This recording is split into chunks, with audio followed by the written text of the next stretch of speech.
कन्हैया कुमार जी,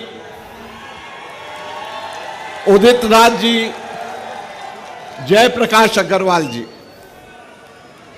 और आज हम सबके सब लोग कांग्रेस के तमाम साथी, तमाम वरिष्ठ नेतागण अभी इंतजार कर रहे हैं हमारे नेता राहुल गांधी जी का। वो यहां पर आएंगे, हमें संबोधित करेंगे। मेरे बाद कन्हैया कुमार जी और जयप्रकाश जी भी अपनी बात यहां पे रखेंगे। देवेंद्र यादव जी भी अपनी बात रखेंगे, जिन्होंने प्रदेश अध्यक्ष होने के नाते यहां पे सबका आयोजन किया है। मैं बहुत ही संक्षिप्त में आप सब लोगों के बीच में कांग्रेस पार्टी की केवल एक दो बातें रखूंगा। साथियों, ये हम लोगों का शहर, दिल्ली शहर, हम लोगों के इस शहर के अंदर क्या खासियत है? हमारे शहर के अंदर, दिल्ली के अंदर काम करने वाले लोग ज्यादातर वो लोग हैं जो छोटे छोटे कारोबारी हैं। ज्यादातर लोग हैं जो इन छोटे छोटे कारोबारों के अंदर काम करते हैं। और पिछले 10 वर्षों के अंदर जब से कांग्रेस की सरकार गई है, मैं आप लोगों के सामने रखना चाहता हूं, आप मुझे बताएं, हम लोगों के समय में राजीव आवास योजना के तहत केंद्र सरकार ने 65,000 झुग्गी झोपड़ी वालों के लिए मकान बनाने का पैसा दिल्ली को दिया था। क्या नरेंद्र मोदी सरकार ने एक भी पैसा किसी भी झुग्गी वाले को मकान बनाने के लिए दिया? एक भी नहीं दिया। हम लोगों के समय में रेहड़ी पटरी आजीविका सुरक्षा कानून हमने बनाया ताकि हमारे रेहड़ी पटरी धारकों को अपनी जिंदगी को बिताने के लिए पुलिस के डंडे और कॉरपोरेशन के डंडे बार बार ना खाने पड़े। उसका कहीं पर भी किसी भी जगह के ऊपर पूरे हिंदुस्तान में इन लोगों ने उसको नहीं अपनाया, उसका पालन नहीं किया। यह नरेंद्र मोदी सरकार की देन। हम लोगों के समय में Narela industrial area, Bawana industrial area, Badli industrial area, DDA ने जमीन काट काट करके डीएसआईआईडीसी को दी, केंद्र सरकार ने दिया। और ये कौन से छोटे इंडस्ट्रियल एरिया हैं जहां पे 250 गज की इंडस्ट्रीज हैं, 200 गज की इंडस्ट्रीज हैं, 200, 250 गज के कुटीर उद्योग, छोटे उद्योग, मध्यम उद्योग चलते हैं, जिसमें हर एक के अंदर किसी में 50, किसी में 10, किसी में 20 आदमी काम करते हैं। ये हम लोगों को आजीविका देता है। मैं आपसे पूछता हूं, हमारी कांग्रेस पार्टी ने 33 इंडस्ट्रियल एरिया और उसके अलावा 25 बसईदारापुर जैसे, आनंद पर्वत जैसे इंडस्ट्रियल क्लस्टर एरियाज हम लोगों ने घोषित करे अपने समय के अंदर। पिछले 10 वर्ष में एक भी बता दें मोदी सरकार ने कहीं पर भी छोटे कुटीर उद्योगों के लिए, मध्यम उद्योगों के लिए उन्होंने कहीं पर भी एक इंडस्ट्रियल एरिया बनाया हो? यह सोच में फर्क है मोदी सरकार और कांग्रेस सरकार के लिए।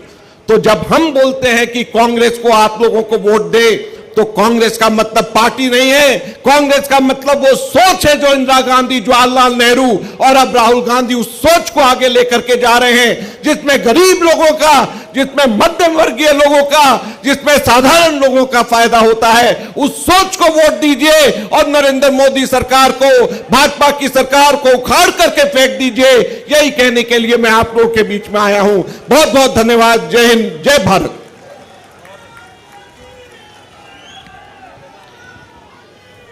इतने सार्थक और जोशीले भाषण के लिए मैं अजय माकन जी का धन्यवाद देती हूं। और सूचना के लिए आप सभी लोगों को अवगत कराना चाहती हूं कि भारत सरकार के पूर्व वित्त मंत्री, कांग्रेस के बहुत वरिष्ठ नेता और एक बहुत जाने माने अधिवक्ता पी चिदम्बरम जी भी हमारे बीच में बैठे हैं।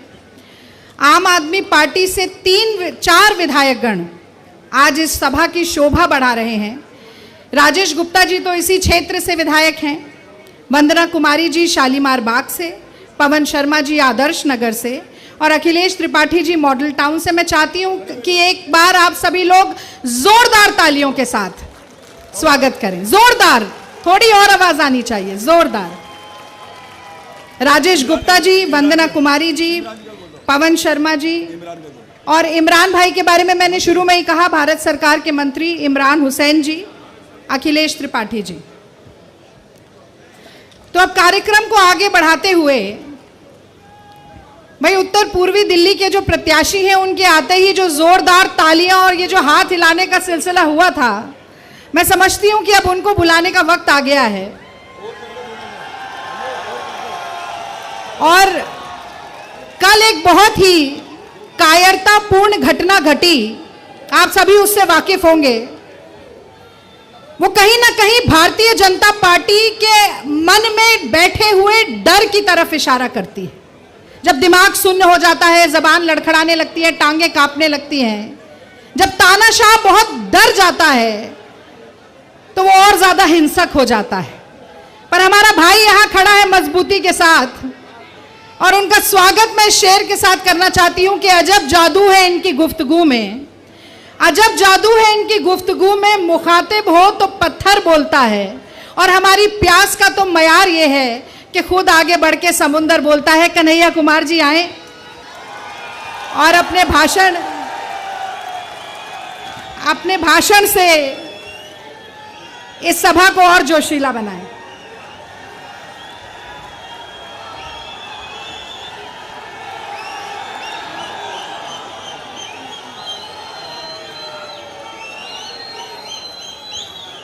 जय हिंद दोस्तों।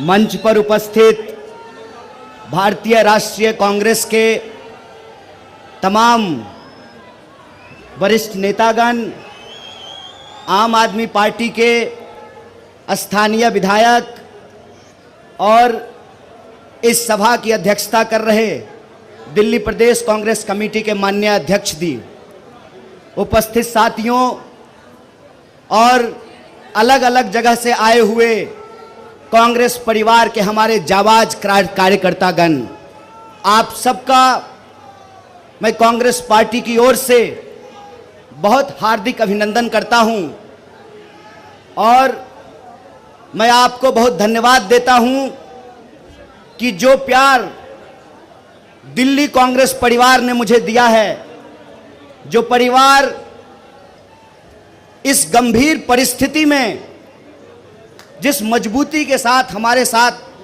खड़ा रहा है, मैं जीवन भर आपका ऋणी रहूंगा, आपका आभारी रहूंगा। आप सब जानते हैं कि थोड़ी ही देर में हमारे लोकप्रिय नेता, हमारे जननेता, जिन्होंने पूरे देश को कन्याकुमारी से लेकर कश्मीर तक, मणिपुर से लेकर मुंबई तक देश को जो जोड़ने का काम किया है, जो भाजपा की दहशत वाली राजनीति है, जो बांटने की राजनीति है, जो नफरत की राजनीति है, उस नफरत की राजनीति के खिलाफ हम नौजवानों के भीतर जो साहस भरने का काम किया है, आदरणीय राहुल जी थोड़ी देर में यहां पहुंच रहे हैं, आप सब उनका संबोधन सुनेंगे। उससे पहले मैं 2-3 बात आपसे कहना चाहता हूं।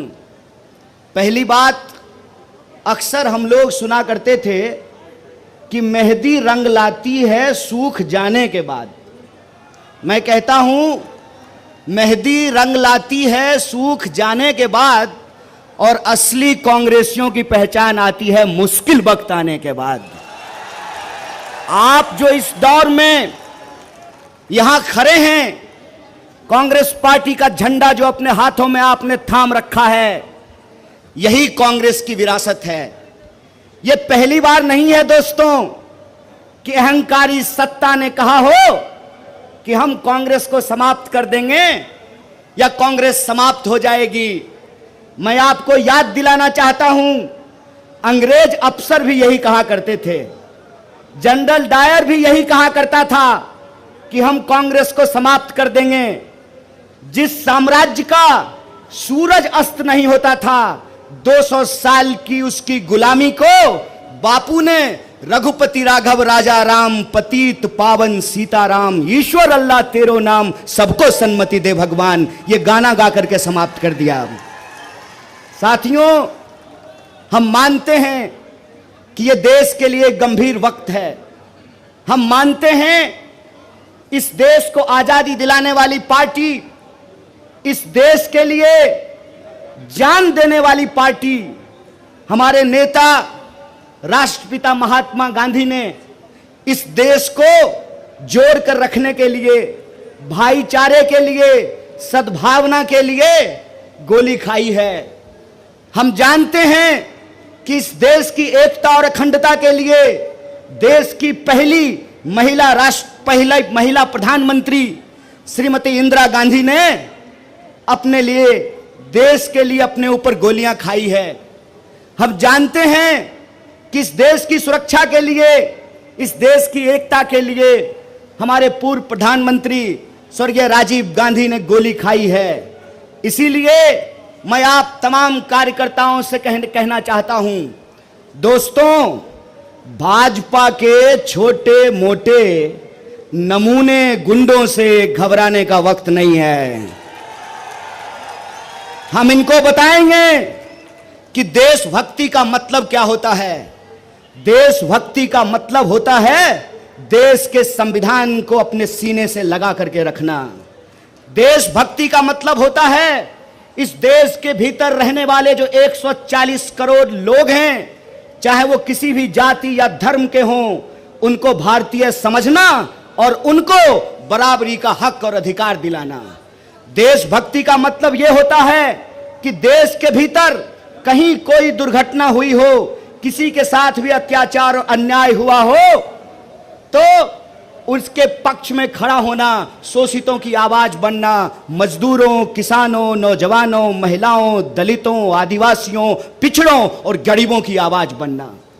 आपको मालूम है आदरणीय प्रधानमंत्री जी 10 साल से देश के प्रधानमंत्री हैं, यमुना के इस तरफ रहते हैं नई दिल्ली में। 10 साल लगा है उनको यमुना पार करने में। मेरा नाम कन्हैया है। अभी प्रधानमंत्री जी को यमुना का किनारा लेकर के आए हैं, पूरी की पूरी सरकार को यमुना पार लेकर के जाना है।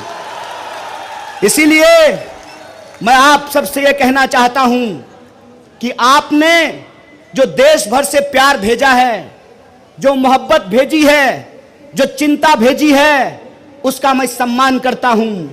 लेकिन याद रखिएगा, भाजपा से लड़ने का अनुभव हमारा पिछले 10 साल का अनुभव है। हमने इनके झूठे आरोप देखे हैं, हमने इनका झूठा वीडियो देखा है, हमने इनका झूठा मुकदमा देखा है, हमने इनकी जेल देखी है। इसीलिए हम कहते हैं कि जगह है कितनी जेल में तेरे, देख लिया है देखेंगे। इसीलिए न्याय और हक के लिए जो कांग्रेस पार्टी का संकल्प है कि पिछले 10 सालों से देश के लोगों के साथ जो अन्याय हुआ है, उस अन्याय के खिलाफ हमने ये तय किया है। हमारे नेता जब कन्याकुमारी से कश्मीर तक पैदल चल रहे थे तो देश के किसान उनसे आकर मिले, देश के नौजवान उनसे आकर मिले, देश की महिलाएं आकर उनसे मिली, देश के मजदूर आकर के उनसे मिले, नौकरी करने वाले वो लोग। सिपाही जी इधर खड़ा हैं, ए सिपाही जी इधर खड़े हैं। सिपाही जी, पेंशन मिलता है? नहीं मिलता है ना? 2004 के बाद से पेंशन नहीं मिलता है। कांग्रेस पार्टी की सरकार बनने दीजिए, अगर एमपी को पेंशन मिलेगा, प्रधानमंत्री को पेंशन मिलेगा, तो सिपाही को भी पेंशन देना पड़ेगा। इसीलिए कांग्रेस पार्टी 5 न्याय लेकर के आई है। युवाओं का न्याय, महिलाओं का न्याय, किसानों का न्याय, श्रमिकों का न्याय और भागीदारी का न्याय। इस देश में रहने वाले जो 140 करोड़ लोग हैं, यह देश उनका है और उनके हक और अधिकार के लिए लड़ना, यही कांग्रेस पार्टी की पहचान है, यही कांग्रेस पार्टी की विचारधारा है। आजकल नया निजाम आया है और नया निजाम कहते हैं कि इस देश का इतिहास 2014 से शुरू होता है। मैं कहता हूं जनाब, आपका इतिहास कमजोर है। श्रीमान, थोड़ा ठीक से इतिहास पढ़िए। देश का इतिहास 2014 से नहीं शुरू होता है। देश का इतिहास 5000 साल का इतिहास है। देश का इतिहास सिंधु घाटी सभ्यता से शुरू होता है। और भारतीय होने का मतलब क्या होता है? भारतीय होने का मतलब होता है लोगों के बीच में भाईचारा होना, प्राणियों के बीच में सद्भावना होना। और धर्म का क्या अर्थ होता है? धर्म का अर्थ होता है निर्बल को शक्ति देना। धर्म का अर्थ यह होता है कि लोगों के बीच में मोहब्बत फैलाना। धर्म का अर्थ होता है असमानता को समाप्त करके समानता को स्थापित करना। धर्म का मतलब होता है अन्याय को समाप्त करके न्याय को स्थापित करना। इसीलिए मैं आप सबसे कहने आया हूं, आज देश एक गंभीर परिस्थिति से गुजर रहा है। इस देश का सच्चा कांग्रेसी कार्यकर्ता होने के नाते, वो पार्टी जो इस देश को आजादी दिलाई है, उस आजादी को बचाने के लिए जैसे हमारे पुरखों ने स्वतंत्रता सेनानी बनकर के इस देश को आजादी दिलाई है, उसी तरह से हम संविधान सेनानी बनकर के इस देश के संविधान की रक्षा करेंगे। बोलिए, आप संविधान सेनानी बनेंगे? दोनों हाथ उठा करके बोलिए, कोई हाथ नीचे नहीं रहना चाहिए। आप संविधान की रक्षा करेंगे? आप संविधान की रक्षा करेंगे तो संविधान के ऊपर हमला करने वाली इस पार्टी को हम कहना चाहते हैं, भाजपा को हम कहना चाहते हैं, अभी तो आप 10 साल के लिए शासन में आए हैं और 10 साल शासन में आकर के आपका यह मंसूबा बन गया है कि आप इस देश के संविधान को बदलना चाहते हैं। तो हम आपको कह देना चाहते हैं, हमारी विरासत इस देश की आजादी को लेकर लड़ने वाली विरासत है। हमारी विरासत राष्ट्रपिता महात्मा गांधी की विरासत है। हमारी विरासत डॉक्टर बाबा साहब भीमराव अंबेडकर की विरासत है। हमारी विरासत शहीद आजम भगत सिंह की विरासत है। और उसी विरासत पर चलते हुए कांग्रेस पार्टी ने इस देश की एकता और अखंडता को बना करके रखा। कांग्रेस पार्टी ने इस देश के लोगों को बराबरी का अधिकार दिया। बताइए, अगर संविधान नहीं होता, अगर संविधान की ताकत नहीं होती, तो क्या इस देश में हेलीकॉप्टर पर उड़ने वाला और जूता सिलने वाला का वोट बराबर होता क्या? यह संविधान की ताकत है। इस संविधान की रक्षा करना है हमको। इसीलिए हम आप सबसे यह आग्रह करने के लिए आए हैं, ये लाख कोशिश कर लें, ये लाख गुमराह करने की कोशिश करें, ये लाख आपको चाय की दुकान में, ट्रेनों में, बसों में, दफ्तरों में, व्हाट्सएप ग्रुप पर, शादी में, ब्याह में, लगन में आपको अपमानित करने की कोशिश करें, सीना ठोक करके कहिए कि हम बापू के सिपाही हैं, हमने हंसते हंसते गोली खाई है, इस देश को बचाने के लिए आखिरी सांस तक संघर्ष करेंगे। यह बात आपको पूरे गर्व से कहना चाहिए, पूरे अभिमान से कहना चाहिए। इसीलिए आप तमाम कार्यकर्ताओं से मैं कहने के लिए आया हूं, गंभीर समय है, लेकिन कांग्रेस पार्टी इस देश की सबसे बड़ी विपक्षी पार्टी है। जब ये कहते हैं कांग्रेस मुक्त भारत, इसका मतलब यह है कि इस देश की विपक्ष को समाप्त करके ये देश में तानाशाही थोपना चाहते हैं। इस तानाशाही के खिलाफ इस मुश्किल वक्त में हम तमाम लोगों को, तमाम कांग्रेस के परिवार को एकजुट होकर के रहना है और इनको कहना है, वह पथ क्या पथिक कुशलता क्या, जिस पथ में बिखरे सूल न हो, नाविक की धैर्य परीक्षा क्या, जब धाराएं प्रतिकूल न हो। इस प्रतिकूल समय में हम तमाम लोगों को एकजुट होकर के रहना है और हमारी एकजुटता का नतीजा यह है कि पूरी दिल्ली में इंडिया अलायंस को लेकर के एक जबरदस्त माहौल बन रहा है।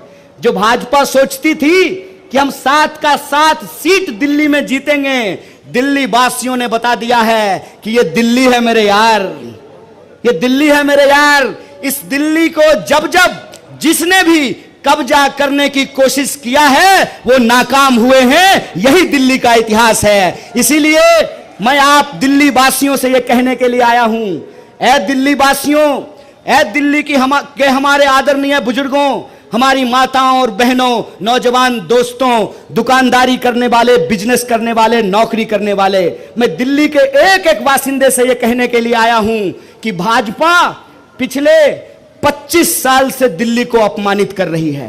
भाजपा पिछले 25 साल से दिल्ली को इसलिए अपमानित कर रही है कि इनकी लाख कोशिशों के बावजूद ये दिल्ली की गद्दी पे काबिज नहीं हो पाए हैं।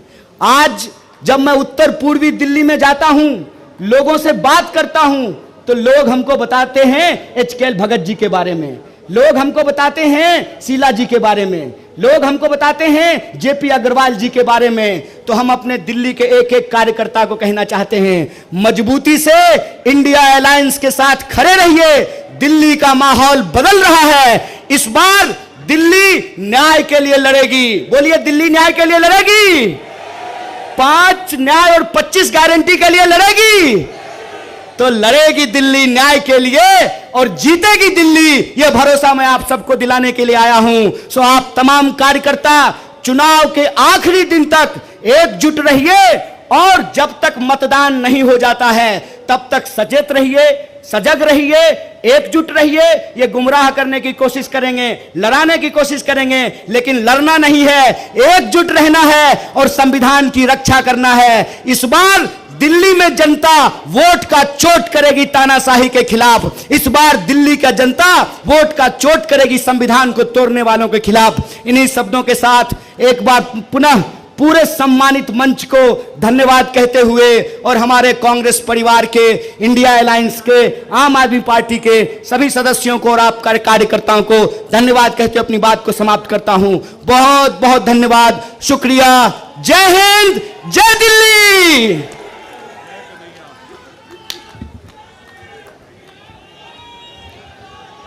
बहुत बहुत धन्यवाद कन्हैया जी। हमारे बीच सभा में पूर्व केंद्रीय मंत्री और चांदनी चौक लोकसभा के senior observer CP Joshi ji भी मौजूद हैं। और एक सभा को सफल बनाने के लिए बहुत लोगों की मेहनत लगती है। कुछ नाम मैं जल्दी से बोल देना चाहती हूँ इससे पहले कि अगले वक्ता को मैं आमंत्रित करूँ। हमारे बीच में रुद्र राजू जी हैं, जय किशन जी भी बैठे हैं, योगानंद शास्त्री जी हैं, तरुण कुमार जी हैं, अमृता धवन जी हैं, पुष्पा सिंह जी हैं, चद्दर सिंह जी, अनिल भारद्वाज जी, कमलकांत जी, जग प्रवेश जी, रमेश कुमार जी, रणविजय लोचर जी, अशोक बसोया जी। तो सभी लोगों की मेहनत लगी है और आप सब लोगों का प्यार है कि इतनी सफल ये सभा हो पा रही है। अगले वक्ता जैसा कि मैंने आपको कहा था और इतनी उत्सुक थी मैं सुनने के लिए कि सबसे पहले उन्हीं को बुला लिया। तो मैं इस शेर के साथ बहुत जल्दी से बुलाना चाहती हूँ कि कैसे कैसे मंजर नजर आने लगे हैं। हर तरफ से लोग अब चिल्लाने लगे हैं, कह रहे हैं कि बदल दो इस तालाब का पानी, ये कमल के फूल अब मुरझाने लगे हैं। तो कमल का फूल सबसे बड़ी भूल, ये जनता कह रही है। और इसी के साथ, इसी संदेश के साथ मैं बुलाना चाहती हूँ जयप्रकाश जी को, जिनके नाम में जय भी है और 10 साल के अन्याय काल को मिटाने के लिए प्रकाश भी है। तो जयप्रकाश अग्रवाल जी आए और अपनी बात हम सभी लोगों से साझा करें।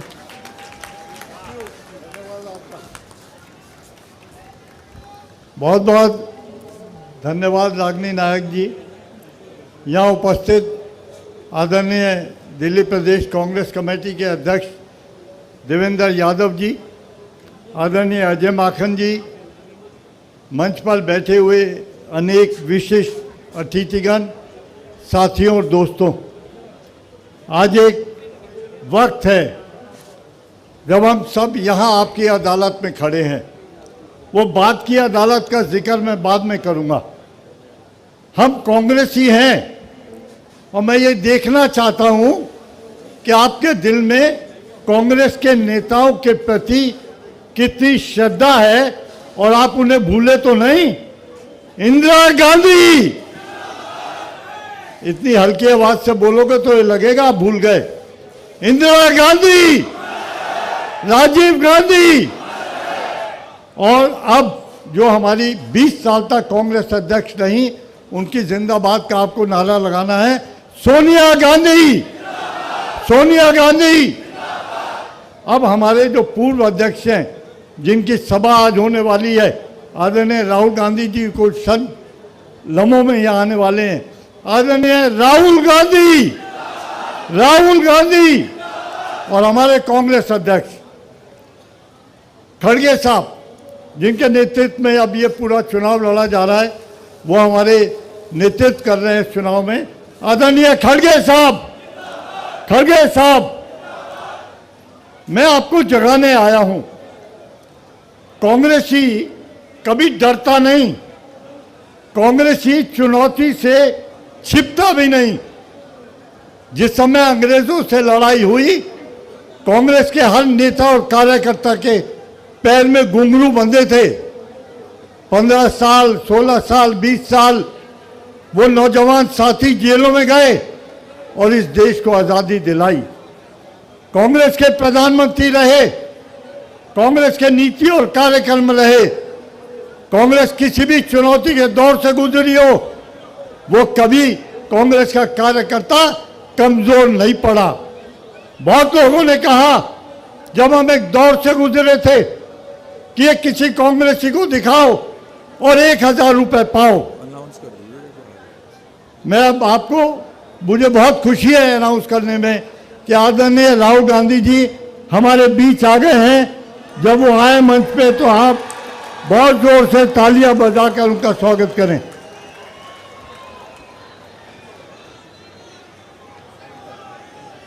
क्या हाल है? क्या करूं? कौन मुझे कौन सुनेगा? नहीं तो आपको ही सुनेंगे।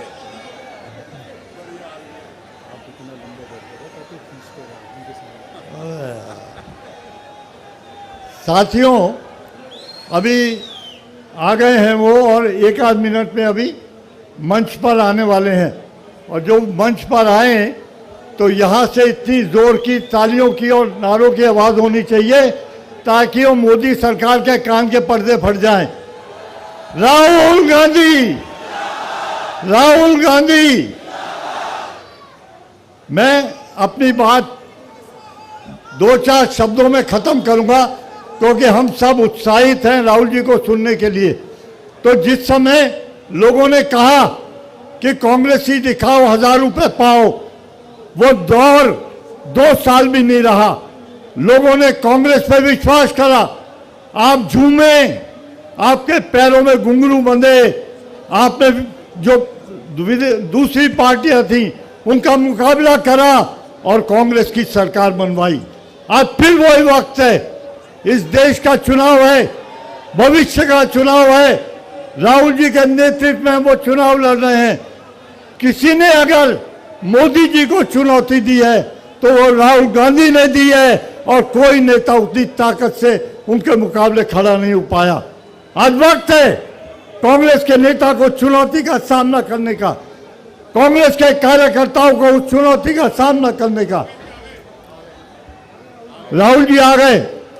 राहुल गांधी, राहुल गांधी, राहुल गांधी, राहुल गांधी, राहुल गांधी, राहुल गांधी।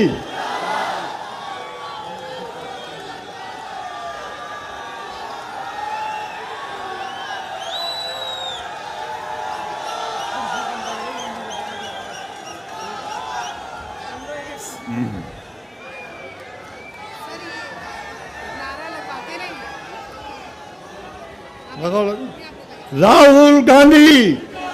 सर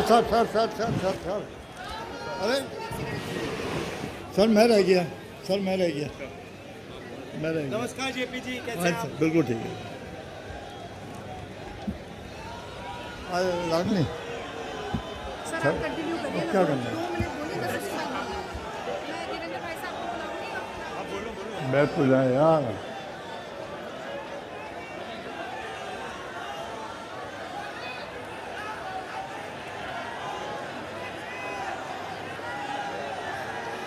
ज़रा राहुल जी के आने के बाद कोई भी शब्द काफ़ी नहीं होते। ज़रा जोरदार तालियों से स्वागत करें, जोरदार तालियों से। बहुत बहुत धन्यवाद, बहुत बहुत धन्यवाद।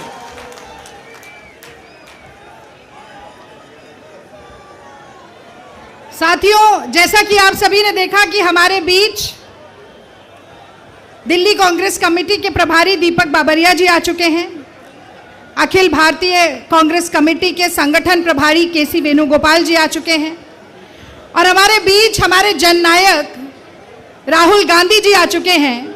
उनका स्वागत करेंगे देवेंद्र यादव जी। एक छोटा सा शेर मैं ज़रूर कहना चाहती हूँ कि कलम ना हो तो लहू तर्जुमा नहीं होता, इस दौर में आंसू जुबा नहीं होता। और राहुल जी के लिए कह दें कि जहाँ जाएगा वहीं रोशनी फैलाएगा, किसी चराग का अपना मका नहीं होता। किसी चिराग का अपना मका नहीं होता। इसी के साथ देवेंद्र यादव जी को बुलाऊंगी कि वो आए और राहुल गांधी जी का स्वागत करें। सम्मानित साथियों, एक बार जोरदार नारे के साथ माननीय राहुल गांधी जी का हम स्वागत करेंगे। कांग्रेस पार्टी, दोनों हाथ खड़ा करके प्लीज। कांग्रेस पार्टी, माननीय राहुल गांधी। सम्मानित साथियों, आज इस चुनावी सभा में भारी तादाद में दिल्ली के विभिन्न कोनों से यहां उपस्थित मेरे भाइयों बहनों नौजवान साथियों, हम सब न्याय योद्धा आदरणीय श्री राहुल गांधी जी को सुनने यहां पर पहुंचे हैं। आप जानते हैं माननीय राहुल गांधी जी ने न्याय की इस लड़ाई को अंजाम देने के लिए 10,000 किलोमीटर की यात्रा तय कर हम सबको आज यहां संबोधित करने आप आए हैं। एक बार जोरदार तालियों से माननीय राहुल गांधी जी का स्वागत कीजिए। कहते हैं लाख कोशिशें हुई कि माननीय राहुल गांधी जी लोगों की पीड़ा ना सुन सके, लाख कोशिश हुई कि संविधान को नष्ट कर दिया जाए, लेकिन कहते हैं कि हो पांव में जिसके ताकत, हो पांव में जिसके ताकत वो चल के रहता है, दुश्मन लाख गिराए वो संभल के रहता है। हो जिस चिराग में शिद्दत लो बढ़ाने की, हो जिस चिराग में शिद्दत लो बढ़ाने की हवाएं लाख बुझाए वो जल के रहता है। ऐसे माननीय राहुल गांधी जी को मैं सीधा आमंत्रित करता हूं कि वो अपने यात्रा के जो एक्सपीरियंसेस हैं वो शेयर करेंगे। दिल्ली के बारे में क्या उनकी सोच है, क्या कांग्रेस की सोच है, उसके बारे में विस्तार से आज माननीय राहुल गांधी जी चर्चा करेंगे। जोरदार तालियों से माननीय राहुल गांधी जी को आमंत्रित करता हूं कि हम सबको संबोधित करें, हम सबका मार्गदर्शन करें। माननीय राहुल गांधी जी।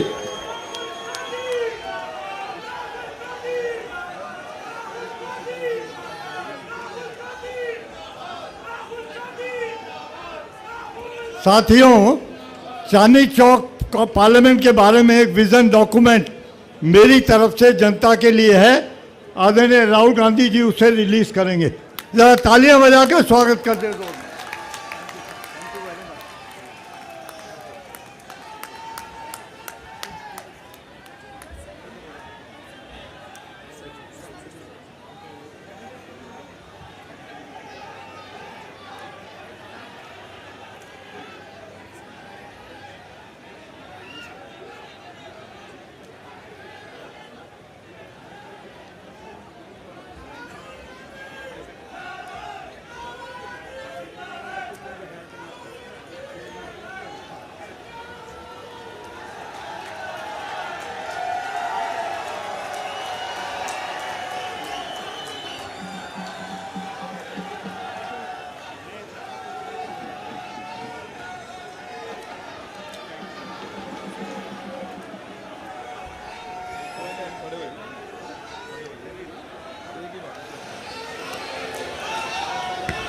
केसी वेणुगोपाल जी, अजय माकन जी, दीपक बाबरिया जी, देवेंद्र यादव जी, पी चिदम्बरम जी, सीपी जोशी जी, राजेश जी, अलका लांबा जी, अनिल चौधरी जी, सुभाष चोपड़ा जी, हमारे कैंडिडेट्स जेपी अग्रवाल जी,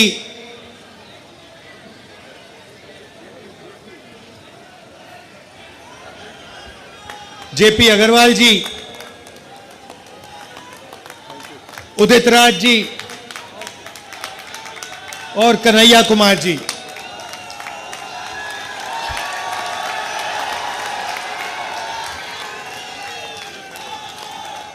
धन्यवाद। स्टेज पे कांग्रेस पार्टी और इंडिया अलायंस के नेता, भाइयों और बहनों और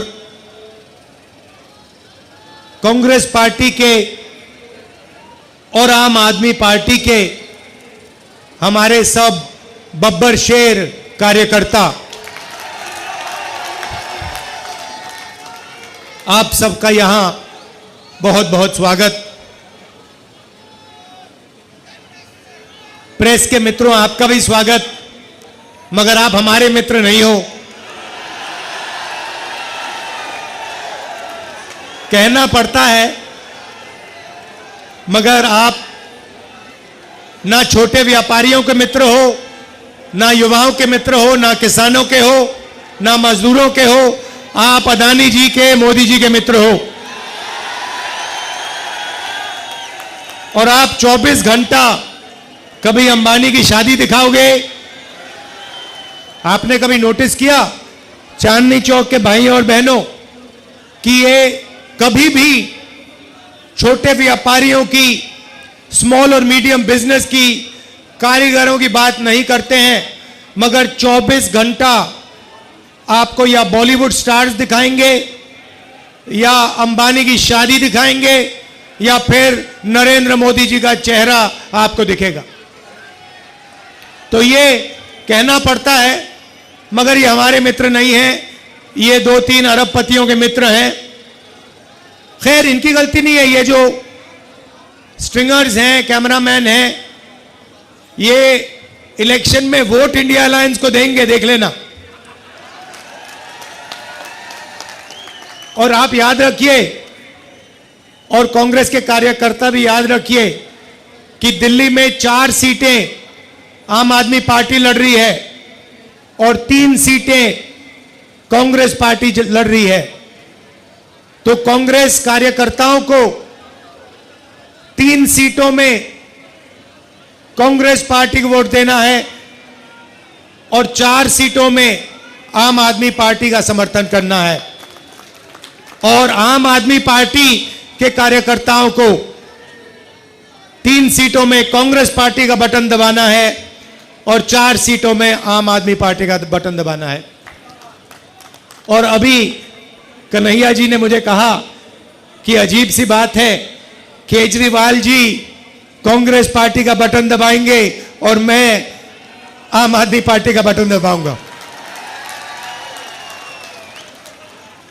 तो एक प्रकार से हमारे कार्यकर्ता इस चुनाव में मिले हैं, क्योंकि हमारा लक्ष्य, सबका लक्ष्य इस संविधान को बचाने का है, इस संविधान की रक्षा करने का है।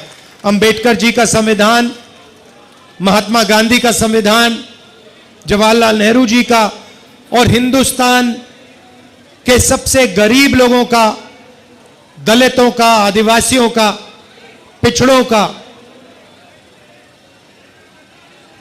भाइयों और बहनों, देखिए, अगर ये चला गया जो बीजेपी चाहती है, नरेंद्र मोदी जी चाहते हैं, उनके नेताओं ने, बड़े बड़े नेताओं ने खुलकर टीवी पे कहा है कि अगर हमें मौका मिलेगा तो इस संविधान को हम फाड़ के फेंक देंगे।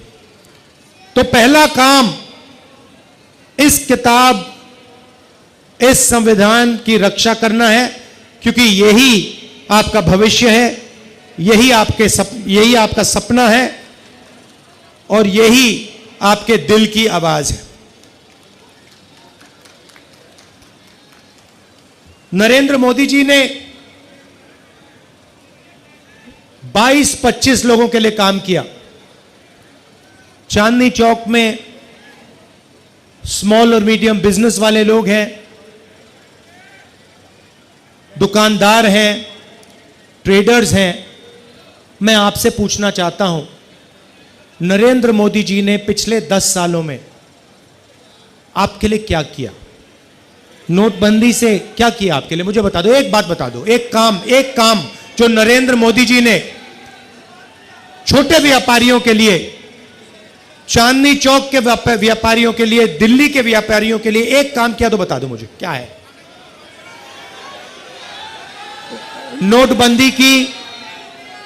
नोटबंदी की उससे आपको नुकसान हुआ, आपका कैश फ्लो खत्म हुआ और हजारों बिजनेस बंद हो गए।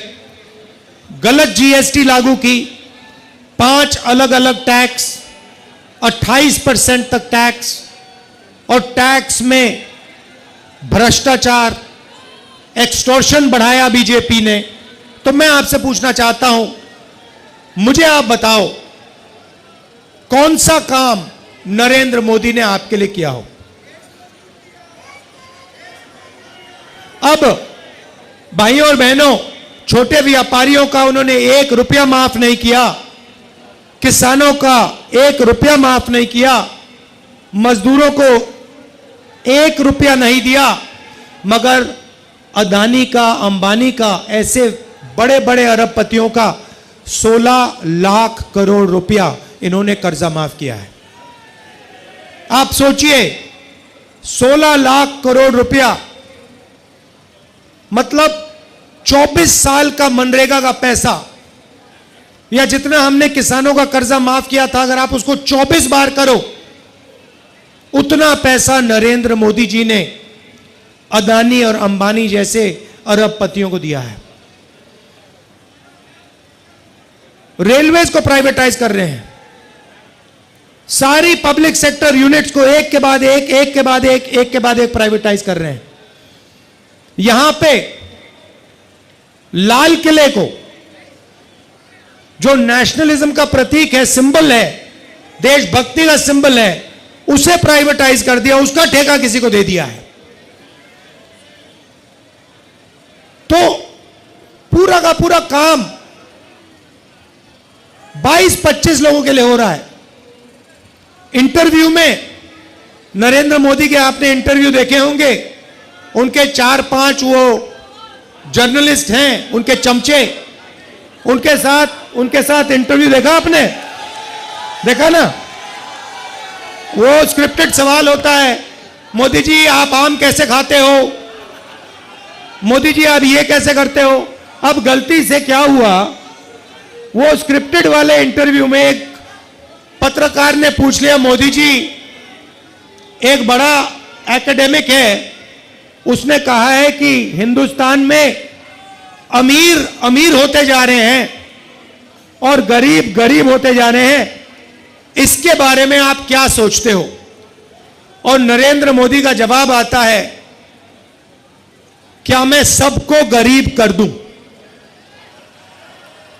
मतलब सोच देखिए, आपसे कोई नहीं कह रहा है कि आपको सबको गरीब करना चाहिए। सवाल यह है, नरेंद्र मोदी जी और आपके पत्रकार ने आपसे पूछा है कि हिंदुस्तान में 20-25 अरबपति अमीर होते जा रहे हैं और गरीब गरीब होते जा रहे हैं। यह है सवाल। भाइयों और बहनों,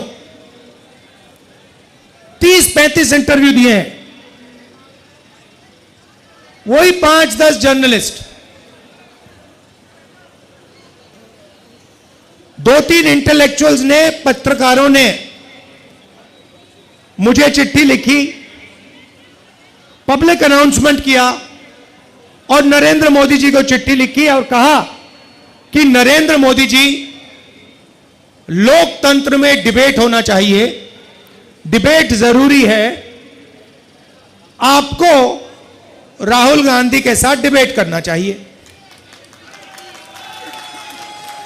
जो आपके विचार हैं आप रखिए और जो राहुल गांधी के विचार हैं वो भी रखेगा। सही बात है ना? मैं तैयार हूं कहीं भी किसी टाइम भी नरेंद्र मोदी डिबेट करें मेरे साथ। आपको क्या लगता है नरेंद्र मोदी डिबेट करने आएंगे? नहीं आ सकते हैं, क्योंकि मैं आपको बताता हूं क्या होगा। सीधी सी बात है, नरेंद्र मोदी जी आएंगे, पहला सवाल मैं उनसे पूछूंगा, नरेंद्र मोदी जी आप मुझे बताइए ये अदानी जी जो हैं, इनका आपके साथ क्या रिश्ता है? हिंदुस्तान में आपने इनको एयरपोर्ट दिए, पोर्ट्स दिए, इंफ्रास्ट्रक्चर दिया, डिफेंस इंडस्ट्री आपने इनको दे दी, अग्निवीर आपने इनके लिए किया, जवानों से शहीदों का हक खींचीना। तो सबसे पहले मुझे बताइए, ये अदानी और आपका रिश्ता क्या है? पहली बार वहीं फंस जाएंगे। उसके बाद मैं इनसे पूछूंगा, भैया आपने ये जो इलेक्टोरल बॉन्ड्स का धंधा जो चलाया है, हफ्तेबाजी जो की है, जिसमें आप किसी को कॉन्ट्रैक्ट देते हो और कुछ ही दिन बाद वो उस कॉन्ट्रैक्ट के लिए आपको बीजेपी को पैसा देता है, या फिर सीबीआई ईडी आप उस पर डाल देते हो और फिर उसके बाद वो आपको पैसे देते हैं और फिर सीबीआई का केस, ईडी का केस खत्म हो जाता है। तो ये इलेक्टोरल बॉन्ड्स मुझे समझा दो। इसी में नरेंद्र मोदी फंस जाएंगे, डिबेट वहीं खत्म हो जाएगी। और मैंने मतलब किसानों की बात ही शुरू नहीं की। फिर मैं पूछूंगा ये जो काले कानून आप लाए, जिसके कारण आपके सारे के सारे कैंडिडेट्स घेरे जा रहे हैं, पंजाब में, हरियाणा में, महाराष्ट्र में। हिमाचल का जो सेब आपने किसानों से छीनकर अदानी को दिया, इसके बारे में आप समझाइए। फिर उसके बाद मैं कहूंगा, नरेंद्र मोदी जी, जब कोरोना में लोग मर रहे थे, गंगा में लाशों के ढेर पड़े थे, बेटे अपने माता पिता को मरते देख रहे थे, आपने देश को थाली बजाने के लिए क्यों कहा? मोबाइल फोन चलाने के लिए क्यों कहा? उसके बाद मैं पूछूंगा, मोदी जी एक बात बताइए, आपने वो जो शी जिनपिंग है उसको झूले पे झुलाया, उसको आपने समोसा खिलाया, और वो हिंदुस्तान की दिल्ली जितनी जमीन उठा के ले गया, उसकी आर्मी आज तक उसमें बैठी हुई है। ये आपने क्या किया? उसके बाद मैं पूछूंगा, नरेंद्र मोदी जी, अग्निवीर स्कीम जो आप लाए, ये मुझे बताइए, आप अग्निवीर स्कीम क्यों लाए? 2 तरीके के शहीद आपने क्यों बनाए? तो नरेंद्र मोदी डिबेट नहीं कर सकते हैं। और मैं आपको कह रहा हूं, जो देखिए, जो आप नरेंद्र मोदी जी से कहलाना चाहते हो, मुझे बोल दो, मैं उनके भाषण में कहला दूंगा। मैंने उनसे कहा, नरेंद्र मोदी जी, आप अदानी अंबानी का नाम नहीं लेते हो, आपको अदानी और अंबानी का नाम लेना चाहिए। उसके 2-3 दिन बाद नरेंद्र मोदी जी कहते हैं, अदानी अंबानी, अदानी अंबानी। मैं भाषण में, हम एक योजना लाए हैं जिसमें चांदनी चौक, दिल्ली और पूरे हिंदुस्तान के लोगों को जबरदस्त फायदा होने वाला है। महालक्ष्मी योजना। और आम आदमी पार्टी के कार्यकर्ता, कांग्रेस पार्टी के कार्यकर्ता, गठबंधन के कार्यकर्ताओं को हर घर में जाकर इस योजना के बारे में हिंदुस्तान के, दिल्ली के लोगों को समझाना पड़ेगा। अब ये योजना क्या है मैं आपको बताता हूं, और उसमें भी मैंने मोदी जी से कहलवा दिया। तो योजना है, नरेंद्र मोदी जी ने अरबपति बनाए, 22 अरबपति बनाए। हमने मन बनाया है कि हम करोड़ों लाखपति बनाने जा रहे हैं। चांदनी चौक में हम लाखपति बनाने जा रहे हैं। तो हिंदुस्तान के सब गरीब लोगों की लिस्ट बनेगी।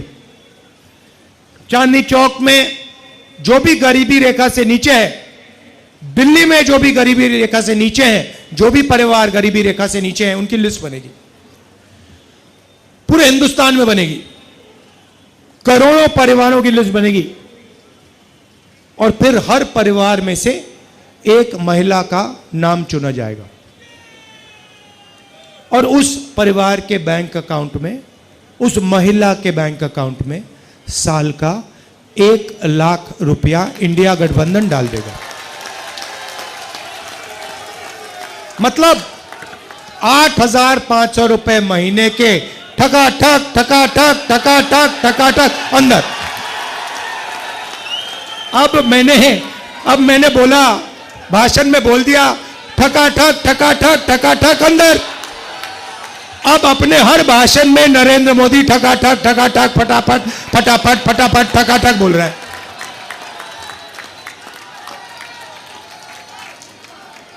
जो भी कहलवाना है बोल दो, मैं कहला दूंगा। उसके बाद जो भी कुछ भी कहलाना हो, पहले भैया नफरत फैलाते थे, देश में एक धर्म को दूसरे धर्म से लड़ाते थे। कुछ दिन पहले उनके चमचों ने इंटरव्यू किया। नरेंद्र मोदी जी कहते हैं, जब मैं छोटा था, ईद के समय मेरे घर मुसलमान भाई खाना बेचते थे। अच्छा नरेंद्र मोदी जी, आप तो वेजिटेरियन हो।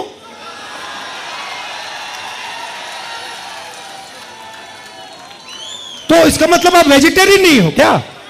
पूरे देश को आप 24 घंटे कहते हो कि मैं वेजिटेरियन हूं, और फिर जब आप छोटे थे, मुसलमान भाई आपको ईद का खाना भेजते थे और आप खाते थे। तो अब ये नए नरेंद्र मोदी आए हैं, क्योंकि इनको पता लग गया है कि इनकी बाय बाय होने जा रही है। तो अब जो भी कहलवाना है मैं कहलवा दूंगा। बस एक, अब देखो कितना गहरा रिश्ता है इनका अदानी अंबानी के साथ। प्रेशर में आके उनका भी नाम ले लिया स्टेज पे। बड़े फोन कॉल आए होंगे उनको, नरेंद्र भाई आपने क्या बोल दिया, ये क्या कह दिया आपने। इलेक्टोरल बॉन्ड्स में करोड़ों रुपए, करोड़ों हजारों करोड़ रुपए इन लोगों ने नरेंद्र मोदी जी की पार्टी को दिए हैं। नरेंद्र मोदी टेम्पो की बात कर रहे हैं, आपने सुना कि पैसा टेम्पो में जा रहा है। अच्छा नरेंद्र मोदी जी, अगर कांग्रेस पार्टी को टेम्पो में पैसा मिल रहा है तो इंक्वायरी करिए ना आप। अदानी और अंबानी पे सीबीआई ईडी लगाइए। मैंने 10 दिन पहले कहा कि आप इंक्वायरी करिए, कोई इंक्वायरी नहीं हो रही, चुप बैठे नरेंद्र मोदी। और महालक्ष्मी योजना से इनको बहुत डिस्टर्बेंस हो रही है, क्योंकि हमने कहा है कि अगर आप 22 अरबपति बना सकते हो तो हम करोड़ों लाखपति बना के ही छोड़ेंगे। किसानों को मिनिमम सपोर्ट प्राइस, मजदूरों को मनरेगा के लिए 400 रुपए, आज 250 मिलता है। अच्छा बताओ गैस सिलेंडर कितने का है? नरेंद्र मोदी जी ने क्या बोला था? 400 रुपए का गैस सिलेंडर कितना महंगा हो गया है, आज 1100 है। जरा सिलेंडर की बात करवाइए। डिबेट में यह भी पूछूंगा, नरेंद्र मोदी जी गैस सिलेंडर का दाम के बारे में बताइए, महंगाई के बारे में बताइए, बेरोजगारी के बारे में बताइए। 2 करोड़ युवाओं को आपने बेरोजगार बनाया है। आपने कहा था 2 करोड़ को मैं रोजगार दूंगा, उल्टा कर दिया आपने। अब बेरोजगार युवाओं के लिए हम पहली नौकरी पक्की करने जा रहे हैं। पहली नौकरी पक्की योजना सिंपल सी है।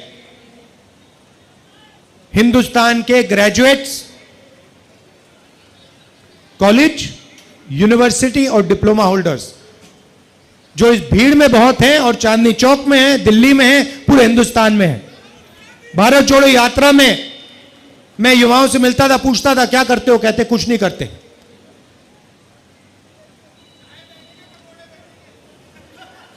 पता कैसे बेचे, मैं बताता हूं आपको। नरेंद्र मोदी कहते हैं भाइयों और बहनों, नाले में पाइप डालो। आप सोचो, नाले में पाइप डालो, नाले में गैस है, गैस पाइप में जाएगी, उस पाइप में से गैस को जलाओ और पकोड़े बनाओ। और मीडिया वाले कहते हैं वाह वाह क्या बात बोली, मजा आ गया, मजा आ गया। वो एयरफोर्स वालों को नरेंद्र मोदी कहते हैं, मतलब अब देखिए मतलब 6 साल का बच्चा जानता है कि रेडार से, है ना, 6 साल का बच्चा जानता है कि रेडार से हवाई जहाज दिखता है, खराब मौसम में दिखता है। रेडार का यही पॉइंट होता है कि हवाई जहाज बादलों में, बारिश में, तूफान में दिख जाए। एयरफोर्स के जनरल बैठे हैं, नरेंद्र मोदी एयरफोर्स के जनरल से कहते हैं, देखो देखो आज बादल हैं, अगर हमारे हवाई जहाज जाएंगे तो रेडार नहीं देख पाएगा उनको। 6 साल का बच्चा समझता है, प्रधानमंत्री नहीं समझता, और प्रधानमंत्री एयरफोर्स के जनरल्स को यह बोल रहा है, और मीडिया कह रहे हैं वाह रे वाह, वाह रे वाह, मजा आ गया, मजा आ गया, मजा आ गया। क्या बात बोली, क्या बात बोली, चमत्कार चमत्कार चमत्कार।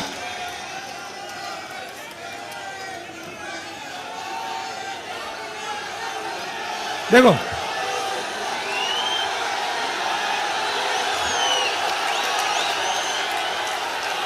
और जो इनके सामने खड़ा होता है, आप देखो जो इनके सामने खड़ा होता है, जो खड़ा होता है इनके सामने, सीबीआई, ईडी, इनकम टैक्स।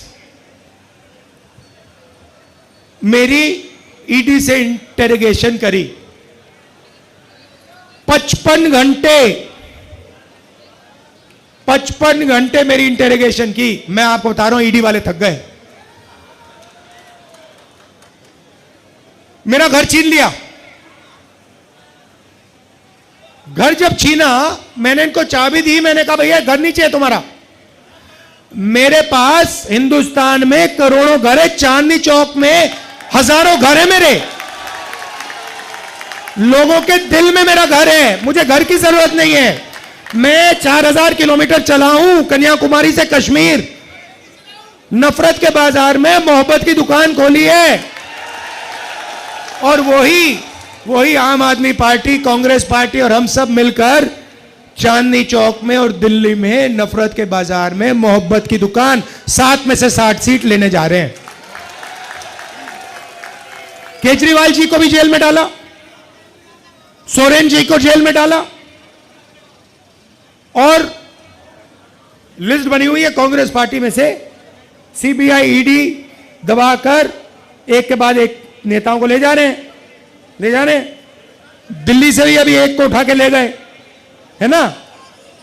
मैं कहता हूं अच्छा है, जितने ले जाएं उतना अच्छा है। हमें नहीं चाहिए ये नेता, डरपोक नहीं चाहिए हमें बबर शेर चाहिए। हमारी ये लड़ाई है संविधान की, हमें बब्बर शेर चाहिए। ये टाइगर बैठे हुए सारे के सारे, लगा दो ईडी इन पे, लगा दो सीबीआई, लगा दो इनकम टैक्स, कुछ फर्क नहीं पड़ता। टाइगर है टाइगर।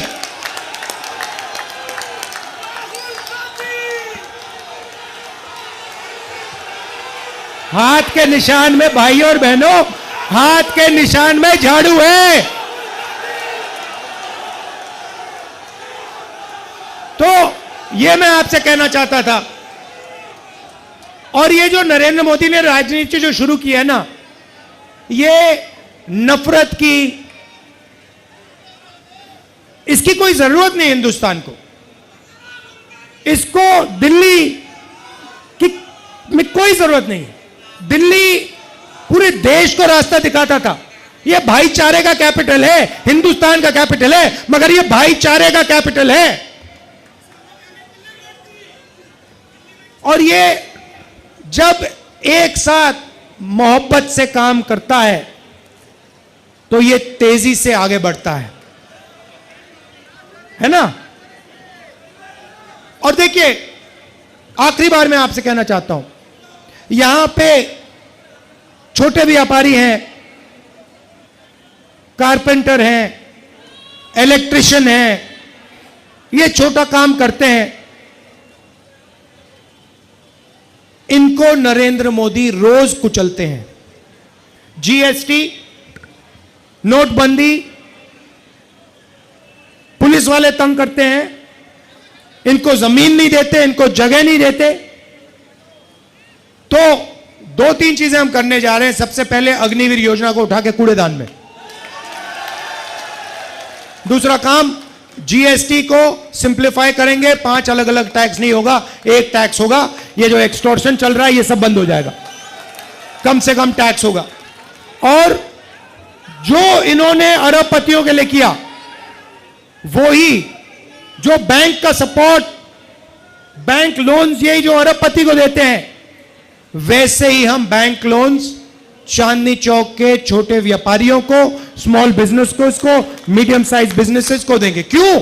क्योंकि आप ही लोग रोजगार दे सकते हो, आप ही लोग रोजगार दे सकते हो, वो दे ही नहीं सकते अरबपति। आपको अगर फाइनेंस दे दिया, टेक्नोलॉजी आपको दे दी, आप चाइना का मुकाबला कर दोगे। मेड इन चाइना छोड़ो, मेड इन चांदनी चौक लपेट लेगा उनको। तो ऐसा हिंदुस्तान हमें चाहिए जो मोहब्बत का हिंदुस्तान है, नफरत का हिंदुस्तान नहीं है।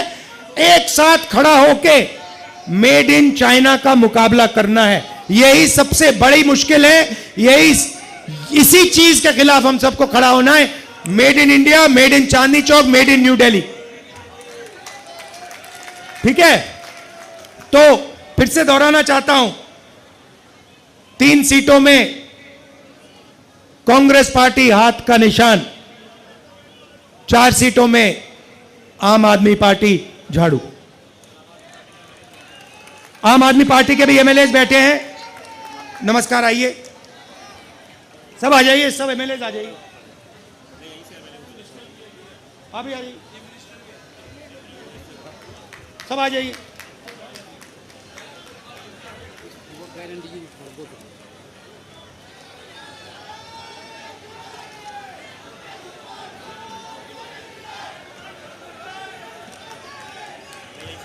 हाँ ठीक है, थैंक यू। आइए।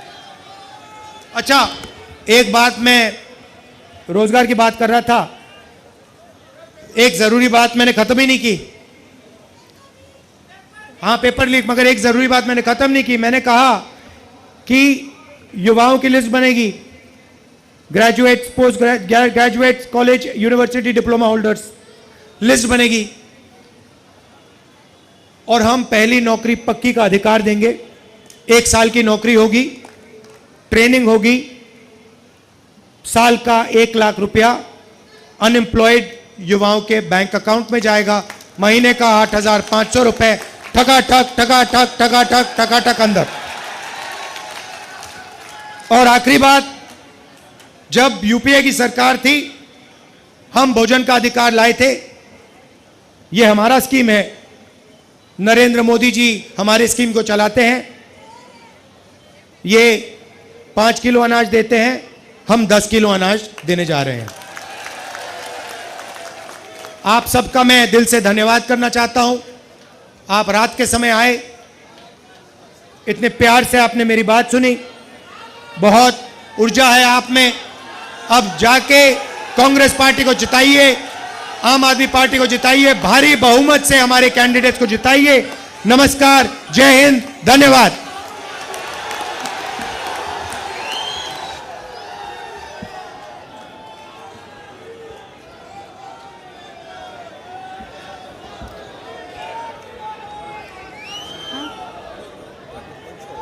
जुमलेबाजी का, झूठ, फरेब और पाखंड का क्या जबरदस्त पर्दाफाश हुआ है इस ऐतिहासिक रैली में।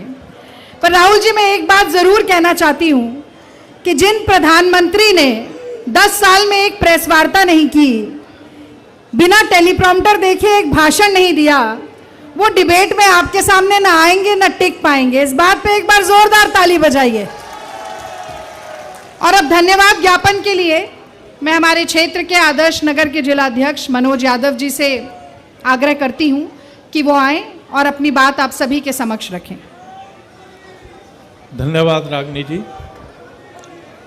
कांग्रेस पार्टी, कांग्रेस पार्टी, जननायक राहुल गांधी, जननायक राहुल गांधी। सम्मानित मंच पे विराजमान हमारे जननायक, न्याय योद्धा श्री राहुल गांधी जी और सभी नेतागण, मेरे सामने बैठे हुए सभी कांग्रेस के बब्बर शेर, और अभी रागिनी जी कह रही थी शेरनी नहीं बोलते, तो जो हमारी बहनें बैठी हैं बब्बर शेरनी, और राहुल जी आपके नेतृत्व में जो आपकी 5 गारंटी हैं और 25 जो गारंटी दी है और 5 न्याय, उसको हम अपने क्षेत्र में पूरी दिल्ली में आपके नेतृत्व में, देवेंद्र यादव जी हमारे प्रदेश अध्यक्ष हैं, उनके नेतृत्व में घर घर जाकर उन गारंटी कार्ड को भरवा रहे हैं और लोगों तक ये स्कीम पहुंचा रहे हैं। आपको यकीन दिलाना चाहते हैं कि दिल्ली में हमारे कार्यकर्ता, चांदनी चौक की मैं बात करता हूं, आपको जयप्रकाश अग्रवाल जी को जिताकर देंगे, ऐसा हमारा पूरा विश्वास है और हमारे सारे कार्यकर्ता आपकी योजनाओं के साथ हैं। आपका बहुत बहुत धन्यवाद, आप यहां आए, बहुत बहुत धन्यवाद। जय हिंद, जय भारत, जय कांग्रेस, जय कांग्रेस।